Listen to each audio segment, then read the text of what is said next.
என்ன சொல்லுது? 1000 ரூபாய் பிச்சை காசு.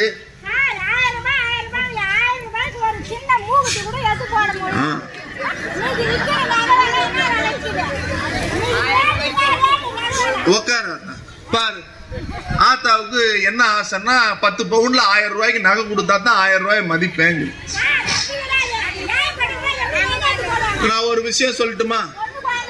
உங்க பேர் என்ன? மாலதி. மாலதி அம்மாவுக்கு 1000 ரூபாய் வருதா? ஒரு நிமிஷம், வருதா? மாசத்துக்கு 1000 ரூபாய். வருஷத்துக்கு எவ்வளவு? வருஷத்துக்கு எவ்வளவு? வருஷத்துக்கு எவ்வளவு? 12,000. நீங்க என்ன வேலைக்கு போறீங்க?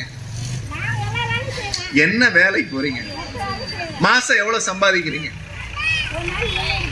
ஒரு நாளைக்கு 300 ரூபாய் அவங்க சம்பாதிக்கிறாங்க. ஒரு நாளைக்கு 300 ரூபாய். 30 நாளைக்கு எவ்வளவு? 9,000 ரூபாய். 9,000 ரூபாய் நீங்க சம்பாதிக்கிறீங்க இல்லையா? ஆமா தானே? ஏன்னா 1000 ரூபாயில வந்து ஸ்லாப் இருக்கு, இவ்வளவுதான் வருமானம் இருக்கணும்னு. நீங்க தான் சொல்றீங்க 9,000 ரூபாய் சம்பாதிக்கிறேன். நாளைக்கு நிப்பாட்டினா என்னைய கேட்க கூடாது. இப்ப அவங்க சொல்றாங்க நான் 9,000 ரூபாய், இவங்களே 9,000 ரூபாய் சம்பாதிக்கிறாங்கன்னா அப்ப அவங்க வீட்டுக்காரர் எவ்வளவு சம்பாதிப்பாரு? சரி, வேற அவனுடைய எண்ண ஓட்டமும் இவங்களோட எண்ண ஓட்டமும் ஒன்னா இருக்கு. 1000 ரூபாய நிப்பாட்டுன்னு சொல்லி அத பிச்சை காசுன்னு சொல்றது பாஜக. இவங்க என்ன சொல்றாங்க? 1000 ரூபாய வச்சு நான் என்ன பண்ணிட முடியும்னு கேக்குறாங்க. மாசம் 9,000 சம்பாதிக்கிறீங்க. இங்க எவ்வளவு பேர் 9,000 ரூபாய் சம்பாதிக்கிறோம்? சத்தமா அந்த 1000 ரூபாய் உங்களுக்கு பயனுள்ளதா இருக்கா? கைய தூக்கி சொல்லுங்க. அந்த 1000 ரூபாய் பயனுள்ளதா இருக்கா? இந்த பாருமா, இவ்வளவு பேருக்கு பயனுள்ளதா இருக்கா?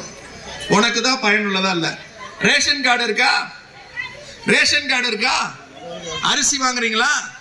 அரிசிக்கு காசு வாங்குறாங்களா?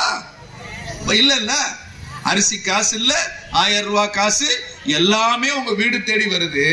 ஆனா இவங்க என்ன சொல்றாங்க? அவங்க என்ன சொல்றாங்க? 1000 ரூபாய் எனக்கு